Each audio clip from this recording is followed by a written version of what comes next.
I'm Giovanna Rossi, and I think we'll all just introduce ourselves briefly. I am the president and CEO of Collective Action Strategies, a small consulting firm in the United States that works to improve the health and life of women and families.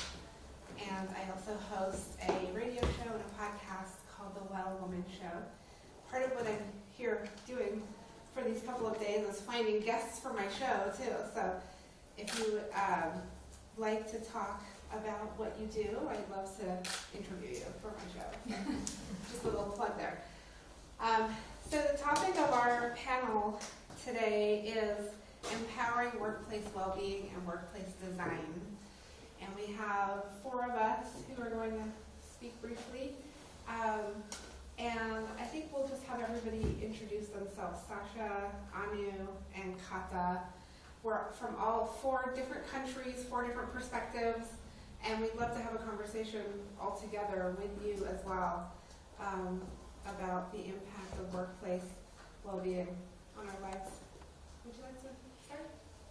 I already talked, so just pass it to... Yeah, so hi. My name is Anu Vaklu, and okay, thank you. A small room, I thought my voice is loud. But anyway. So I'm from India. I work in a city called Pune. We are very close to Mumbai. So that's me.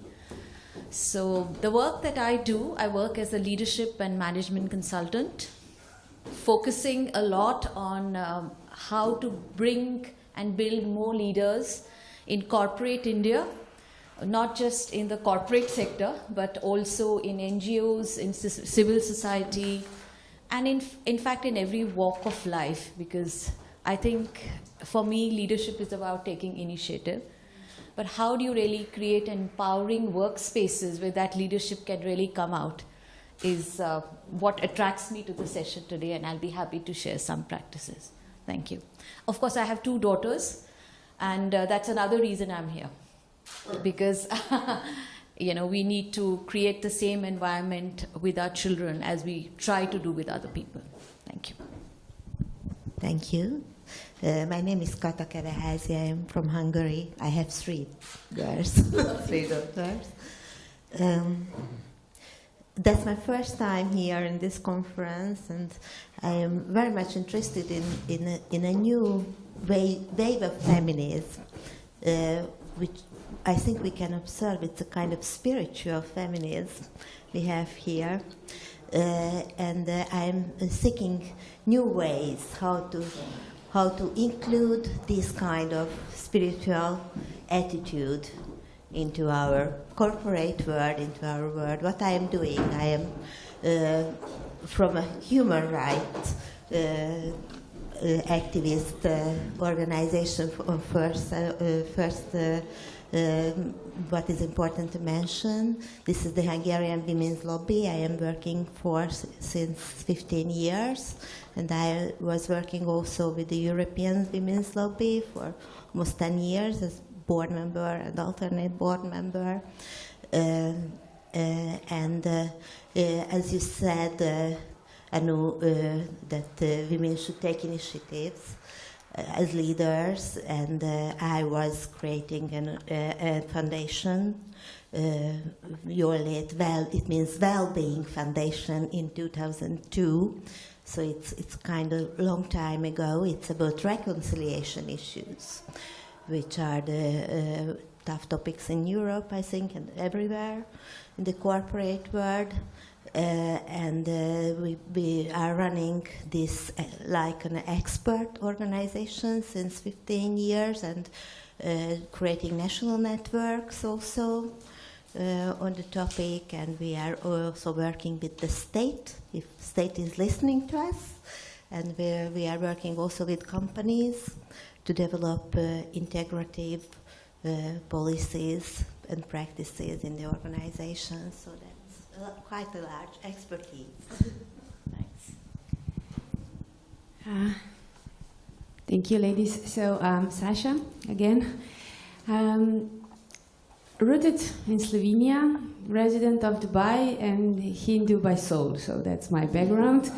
I come from the corporate sector as an economist. I've been working in a corporate for a long time, but then at one point I just had to take a break, summarize what I'm good at, and found out that wherever I was working, although my profession was from marketing, branding, all I was really good at was inspiring people, like creating teams, motivating teams. So I took a gap year. I do all the studies. I got an international coach license. I've done some trainings into MBTI.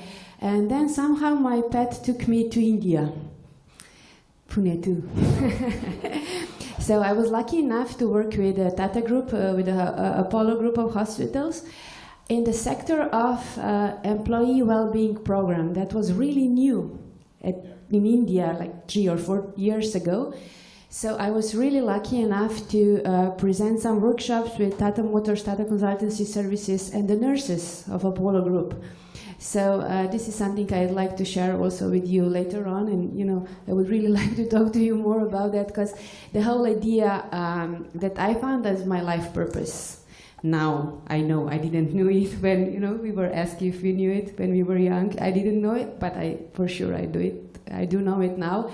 Is how to empower top executives to becoming an authentic leader through being a human being, meaning taking care of their own health and authenticity first, taking care of all 4 pillars of well-being: the body, the mind, the soul, and a good night's sleep, and throughout that becoming a human being, being more authentic, and being a leader that employees will be honored and eager to follow, not because of the title, but because of the personality.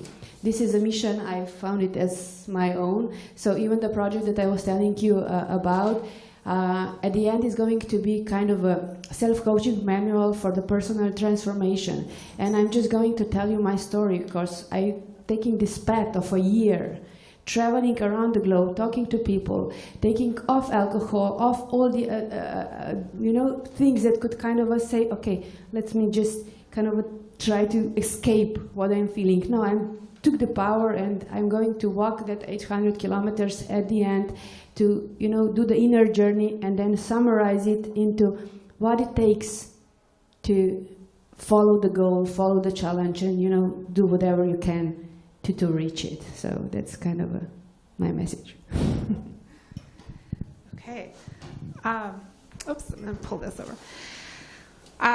So we have a lot of different expertise in the room here, and I'd love to start. I'm sort of moderating this conversation, and I'd love to start by asking the question about the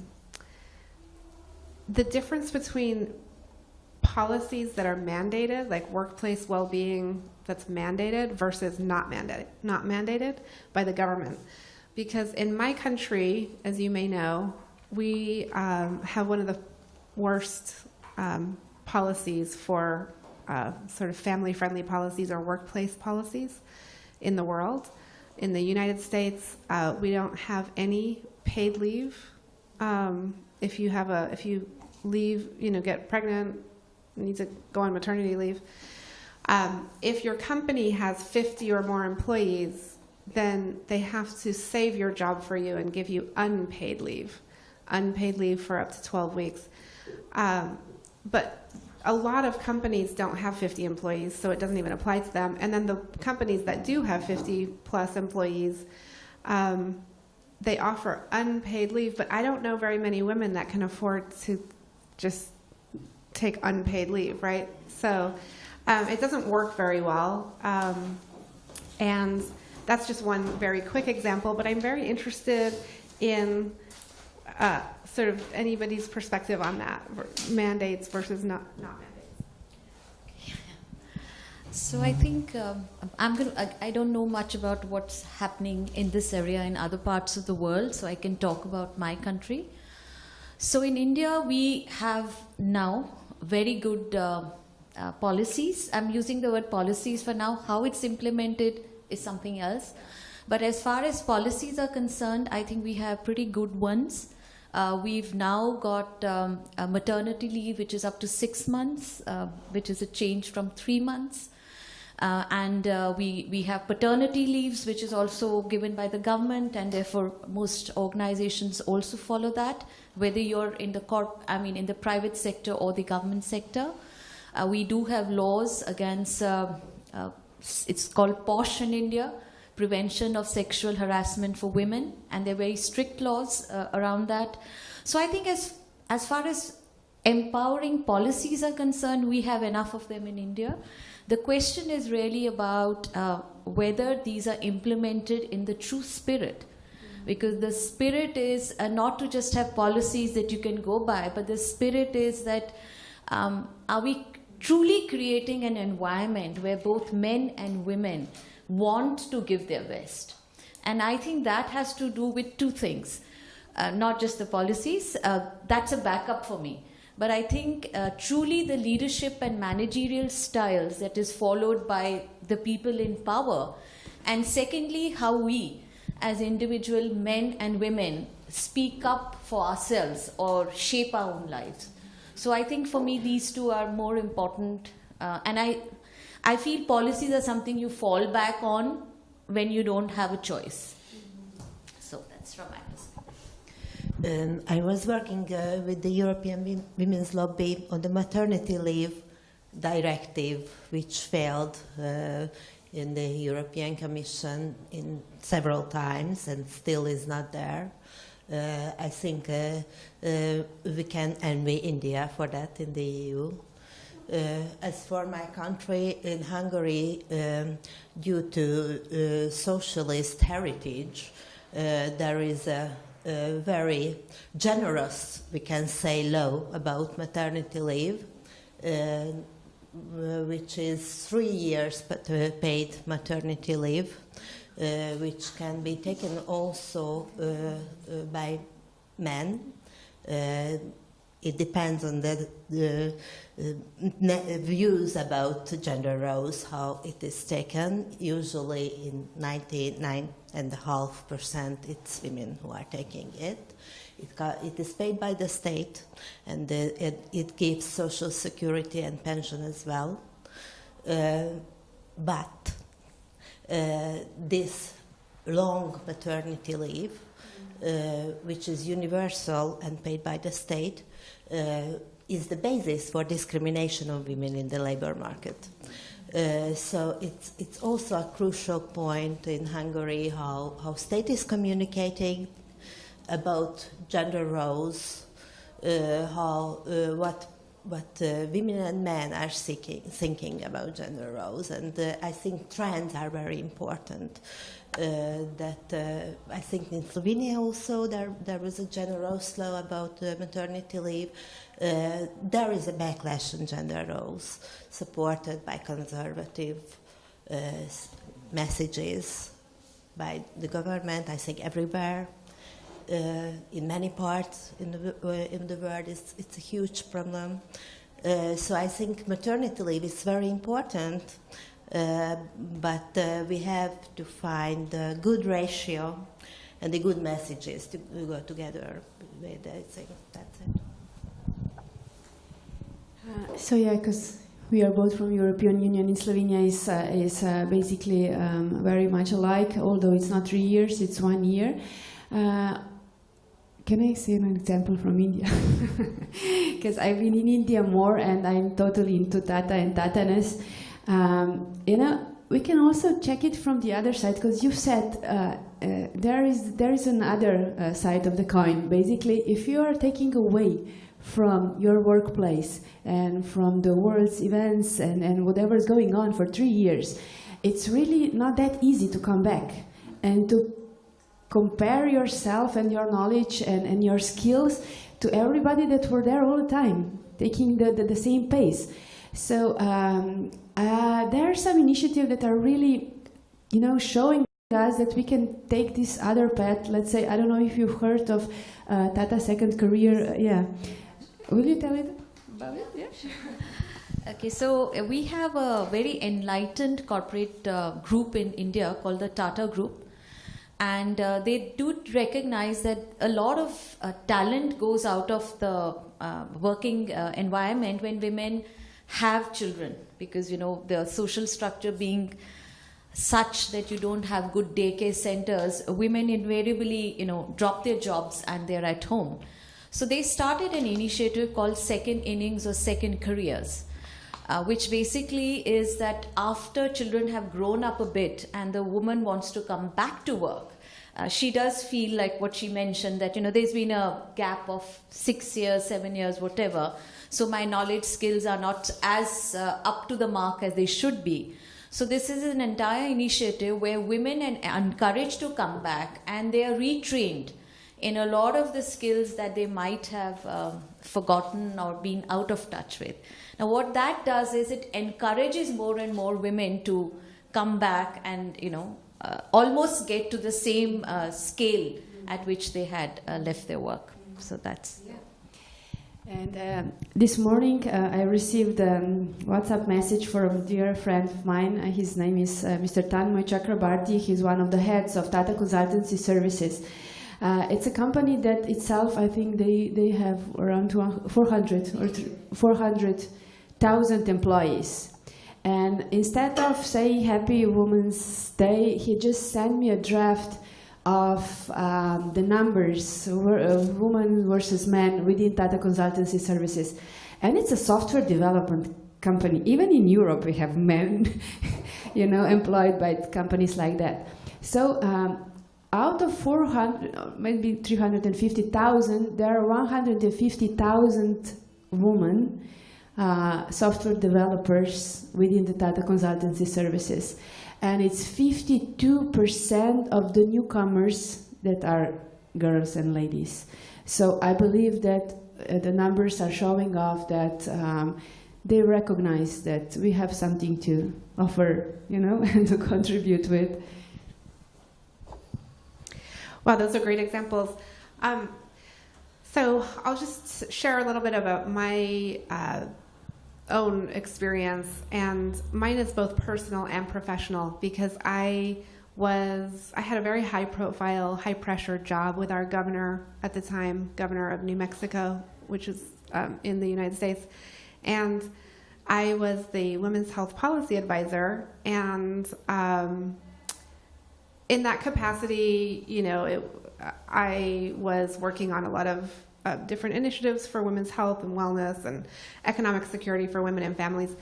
And while I was working there, I got married and decided to start a family, and I had my baby, and I realized that I was either going to go crazy, literally, burn out, like drop, you know, fall over and not be able to do it, or I had to make some change in my life.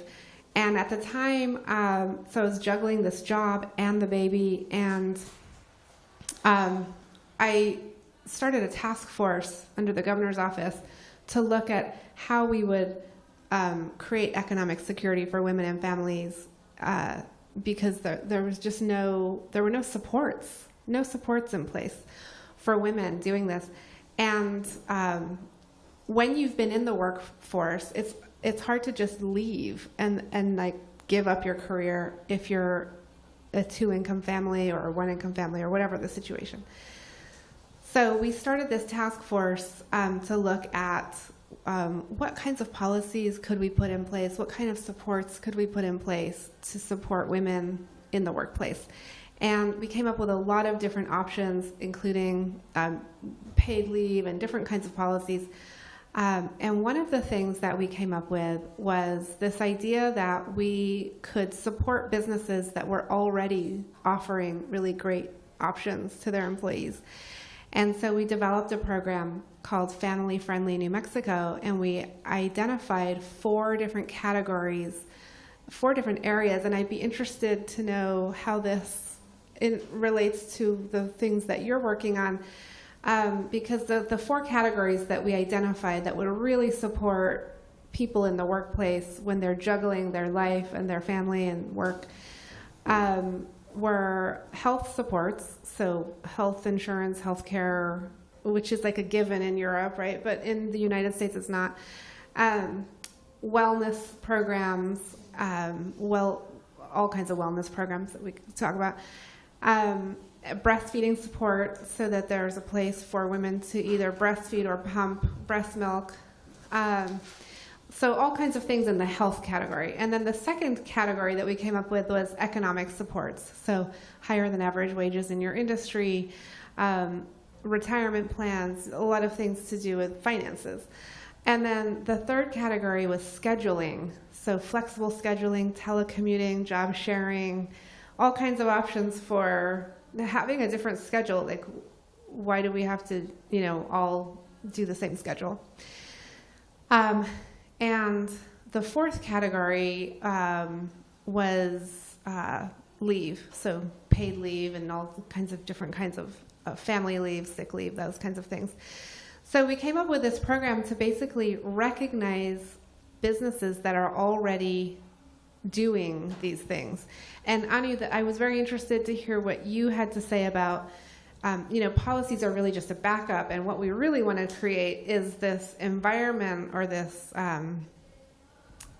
sort of desire from both workers and employers to provide these kinds of situations, right? So anyway, that's what we're doing with Family Friendly New Mexico because businesses love to be recognized for what they're doing, right? So we have a program now where any business can apply to be recognized for their family-friendly policies in these 4 categories. And then we make a big deal about it, honor them for what they're doing, and then they teach other business owners how they've done it. And we've learned all kinds of really amazing things that we hadn't even thought of, like business owners who require their employees to sit on a board or volunteer in the community, just really innovative, interesting things that really support our well-being. So I'm interested to hear your reactions on that, or if you want to address that at all. So I think she knows a lot more about India, so I'd like her to add on. I think what you're mentioning definitely helps. So, so policies and processes, in fact, that's the discussion here, that how can you create structures and that will enable men and women, in this case more women, to be part of the workforce. So in India, I'm just sharing what has happened is, as I said, we have a lot of policies which support women at work. There has been a lot of exploitation, sexual exploitation at work, and therefore we have an extremely stringent policy. And so you can be in jail without anyone asking you anything for many, many months and moons. So that's helped a lot. But I think what has really majorly is helping, because we are working with a lot of organizations in how to attract and retain women in the workforce. So one of the things that has helped has been that the government has in a sense given a caveat to all organizations that you have to have at least 2 women who are on your board of directors. Now that has really helped, because you really search around for good women and competent women or women who can be on your board, and I think the moment you're in a role, you live up to it. So that's been one thing. Would you say that's a lot? No, it's not a lot, but it's a policy. It's a policy. So for example, in our own organization, we have 2 people who are on our board, and we have 3 men and 2 women, which is a good ratio. Can I just ask something? Yes, Does please. that apply to all kind of companies, or is it just a particular size? No, all organizations, all private limited companies have to have a minimum of 2 women on the board. It's a dictate by the government. So whether you like it or not, you search for women. And we have found that actually women shape up also, even if initially they may not be what you need as a director on the board. Similarly, most organizations now, that's not from the government, but most corporate organizations have taken up a mandate that X percentage of people on our leadership and management team have to be women. So currently, if we look at the ratio, it's less than 1 to 2% at the managerial and leadership level who are there as women who are there. beyond the technology companies where there's a larger number. So organizations have created this, so they are actively, kind of looking at how to grow women into these roles, because you can't hire them from outside. Similarly, most organizations we are working with have decided that nearly 30% of their workforce in the next 5 years will be women. So in India, there's a lot of diversity, but the gender diversity in the workplace is not as much. So we are really looking at that. I think that's helping a lot. But I think beyond that, what is helping to attract women is, I'll just share with you a couple of things. One is the basic infrastructure in the workplace. So do you have a daycare center? In some old-fashioned factories, there were not even washrooms and restrooms for women. So somebody had to wait outside till the lady went in, and now all that is happening in place. So, and if you're working late, then given distances, how do you reach home? So, there are buses which are designated or cabs pick you up. So I think that sort of basic infrastructure which you were talking about has really helped. But for me, what I also find helpful and empowering to retain women is the fact that you have a mentorship program in the organization for women. So if you have somebody who's in a senior position, she mentors a young person who's coming in, shares what works, what doesn't work, what you can do. I think it really helps to grow women and creates that empowering work environment. The second thing what we are doing is that we are working not just with the woman or her manager in the workplace, but we are also telling the organization that you need to empower the families of the women who are working with you. Because what happens is that everyone wants a double income. So you want your wife or your partner or your daughter to work because she gets in money. But when she goes back, it's still the old mental model that you still have to be a homemaker and cater to the other needs of the house. So women are very, very stressed when they are in jobs. So what we are doing is with organizations, we are working with the families, with the husband, with the children, with the mother-in-law, because we often have the joint family, with the children, basically getting them to see that your wife, your mother, your daughter also has a very important role that she's playing in the workplace. And all of you need to shape up if she's got to do her role. I'm finding that approach is helping, because it's in the head and in the heart you need to make a change, and then the rest follows. So that's from my side.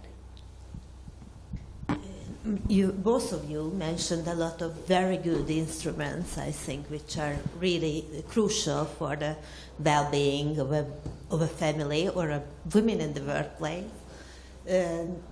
I would like to bring another aspect a little bit, because these practices are existing everywhere, and I'm really surprised India is like Scandinavia, at least in the corporate world, and I would like to hear much more about this expansion of these values within Indian society, because I think that Hungary is a very small country, very concentrated by Budapest-based, and every initiative is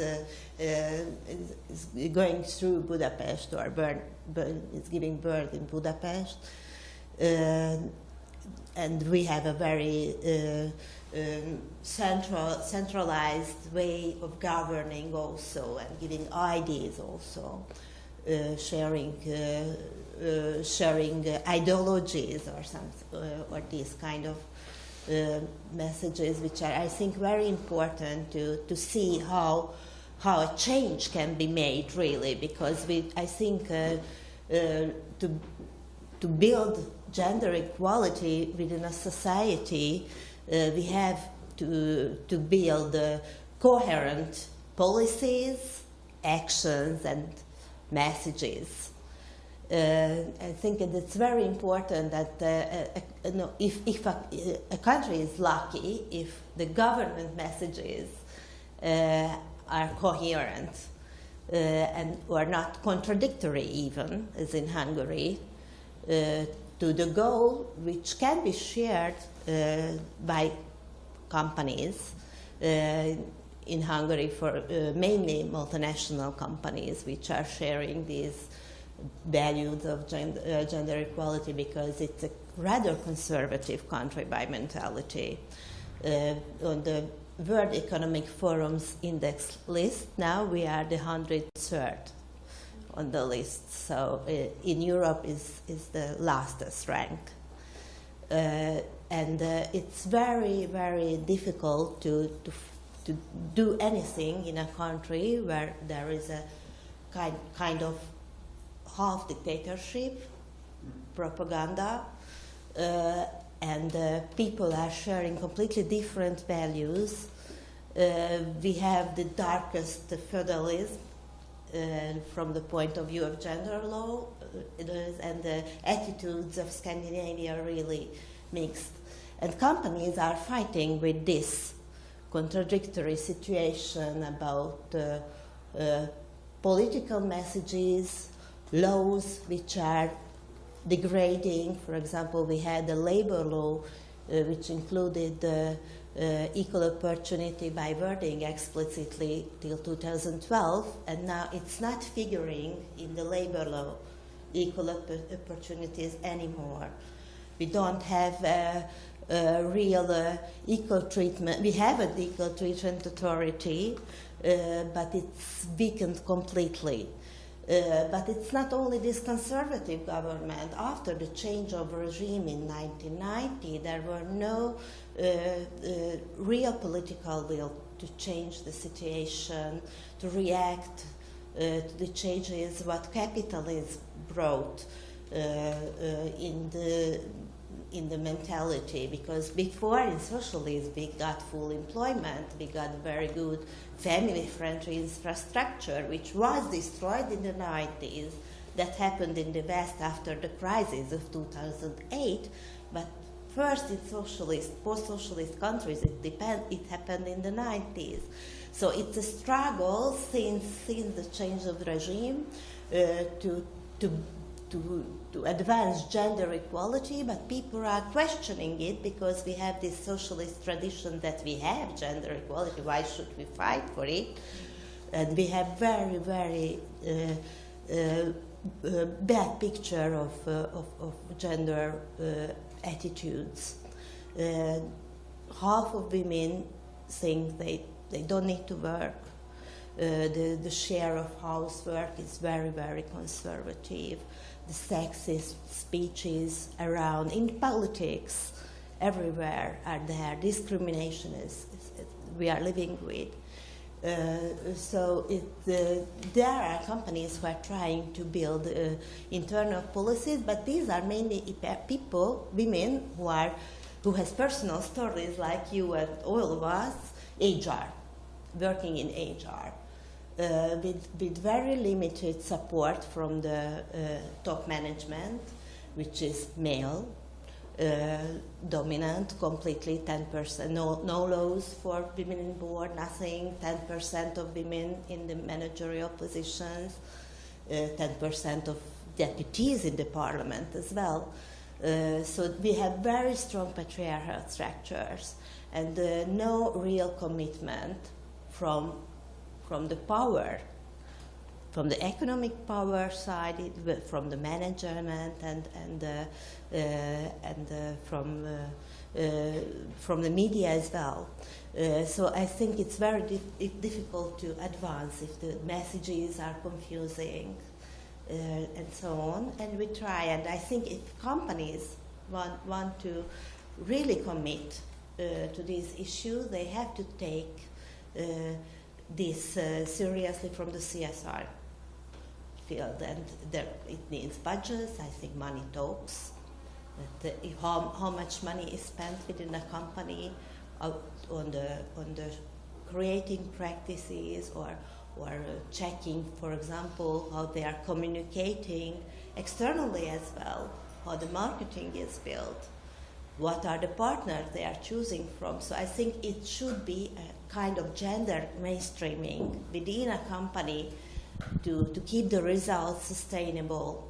And if we don't think like this, a change of political climate can ruin every achievement. I think that's a real warning message that we should be very coherent and think strategically on the issue.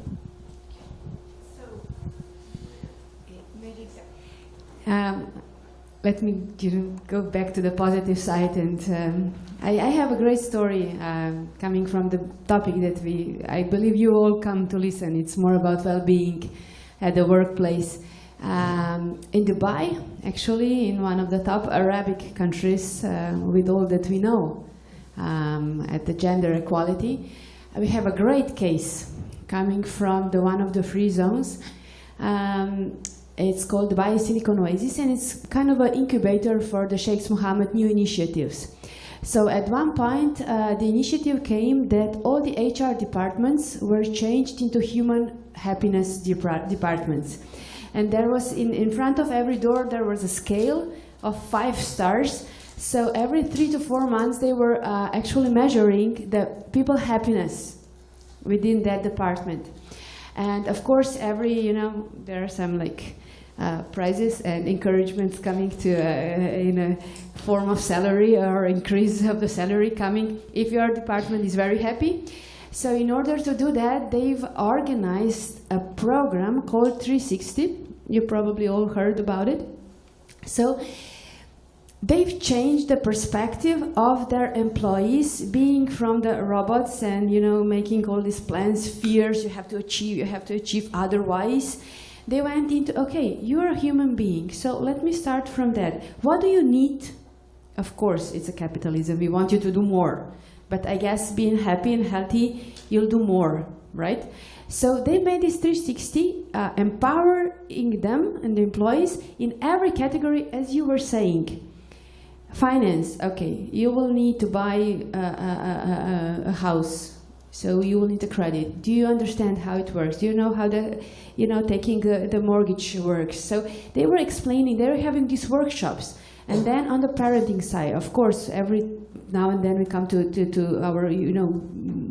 our office being worried because our son or daughter was facing this issue. So how to be a better parent. Then on the well-being side, how to live healthier, how to eat healthier, and all of that. So they were encouraging them and empowering them with all the knowledge that they will need in order to, once at the workplace, they will just focus on the workplace, and they will focus on that because they will be grateful and loyal to the employee because they see them as a human being, not as a robot.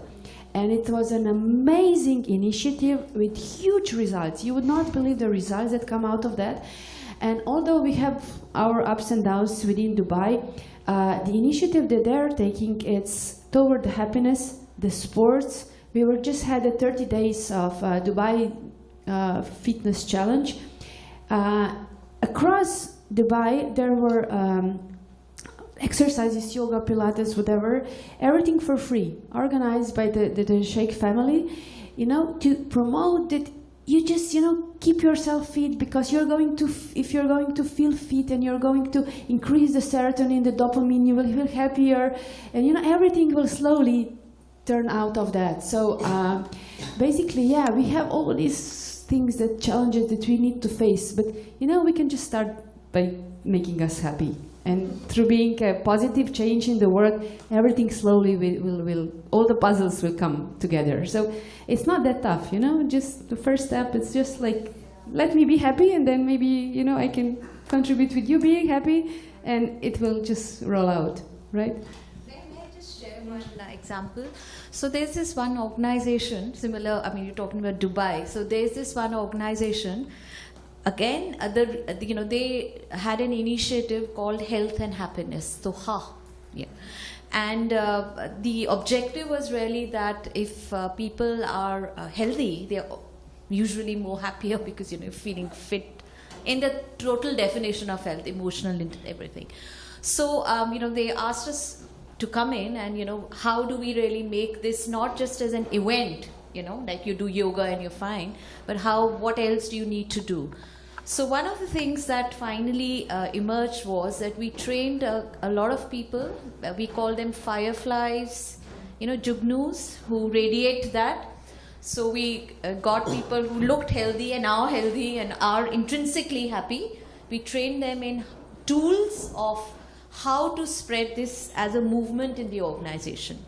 Now, if I really look at it, why did this company choose that? From one viewpoint, it was that a healthier and a happier employee is going to stay longer, and it's going to contribute more. But I think also they had a good intention that, we don't want dull and disengaged people. We want vibrant people on the job. And I think both of these can be happen. So similarly, I think, there were yoga classes, there was the whole food in the canteen was totally changed to vegan, vegetarian, etc., all that happened. But more importantly, I think they gave some tools to people, some practices on how to take charge of your life and keep yourself healthy and happy. So I think we only have time for Q&A now. If we... Some interaction would be nice. Huh? Some interaction would be nice. Yeah. So let's have some questions, Yeah. discussion. Yeah. I think it's a fantastic subject and a very difficult subject. I assume that if you have 180 representatives of countries, you hear 180 different stories. Yeah? I have visited more than 80 countries. I lived in Korea, in Brazil, and India for 6 years. So I know the situation. I can compare a little bit. And I think it would be an interesting initiative for WEF to collect best practices from different cultures, because the culture decides the position of the women. You were talking about, everybody's talking about that. And you can just pick out a few examples which might also work in peer countries. Country with a civil, cultural background, religious background, whatsoever. Because even in Europe, if you look at the position of women in the Netherlands compared to France and Italy, it's completely different. Because the culture is completely different, the tradition is completely different. So would it be a good idea to start an initiative from WEF to collect best practices in different cultures? As a project, otherwise you're talking about the subject with all kind of examples. I know Tata very, very well. But Tata is one of those companies which brought their own ethical ideas into India a long time ago. But Tata is one of the examples, but I know a few 100,000 companies in India who don't share that ethical rules whatsoever. Not even the society, if you look at the problems with rape and everything and how they treat women. So I think if you have those examples and you share the examples with countries which might feel in the same way about those ethical changes, then I think it would be good. I'd like to support that. Thank you. Lovely idea. Yeah. Okay. Just on the... me, please. Oh, I'm sorry. I'm Theo Groothuizen.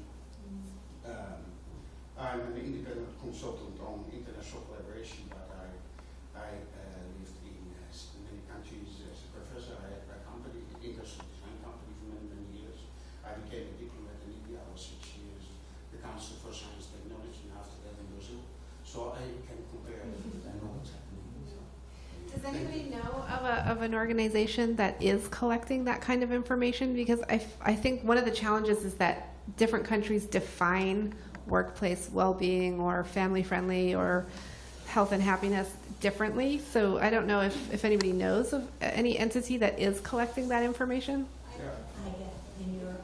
Hague in Europe is What's it collecting. The Lady University European is collecting a lot of that Institute of Gender information. Equality is collecting very good material Professor Hoffman is- about Europe. And Hague, European Institute for Gender Equality. okay. They are based in Vilnius. Only if you talk about definitions, that's a very dangerous issue.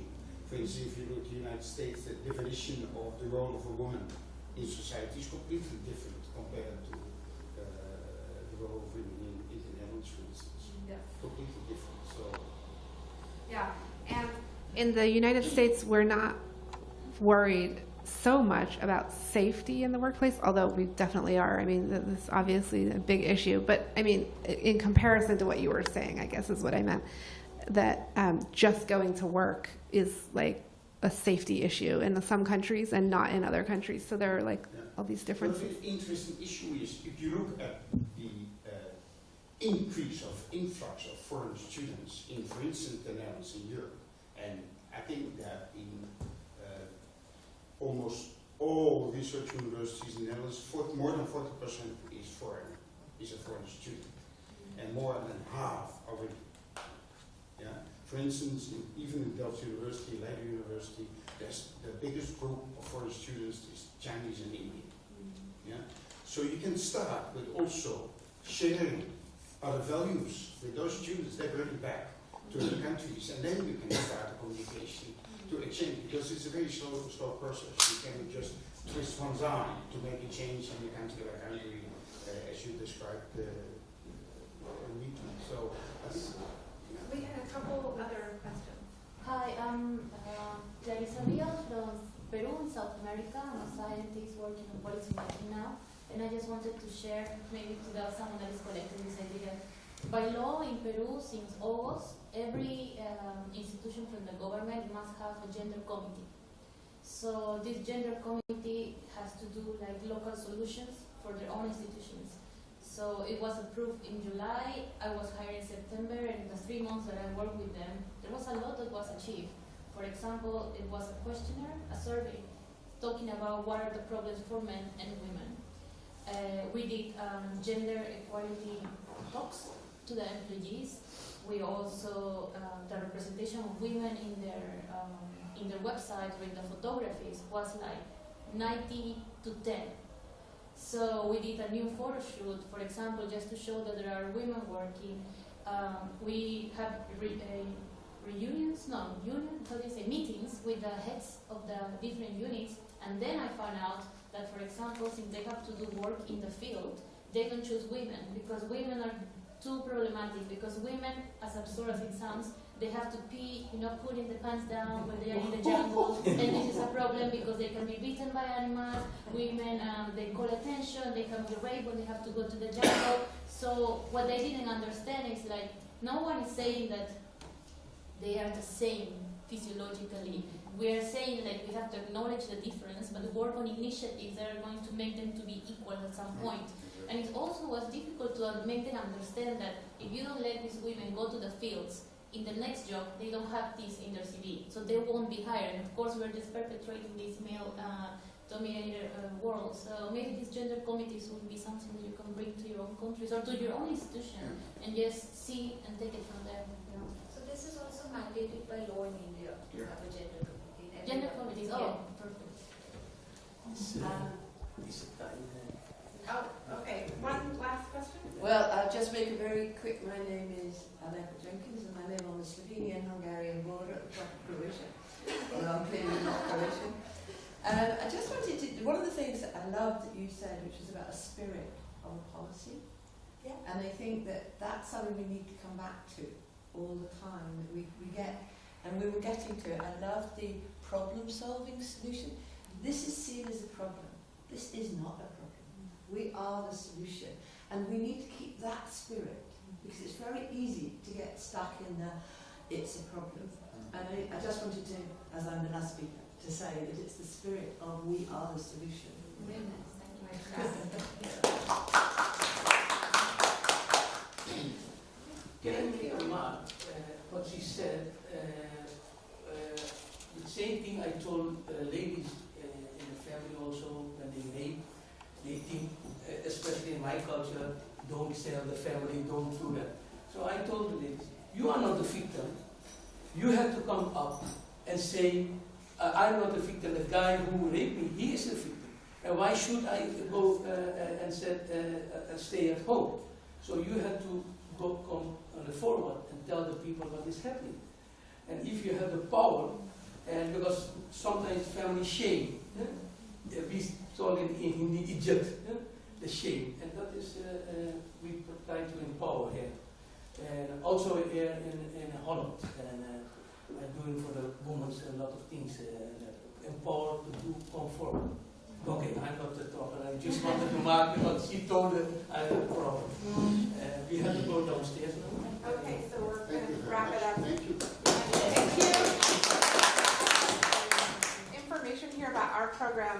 in the United States if you're interested in it.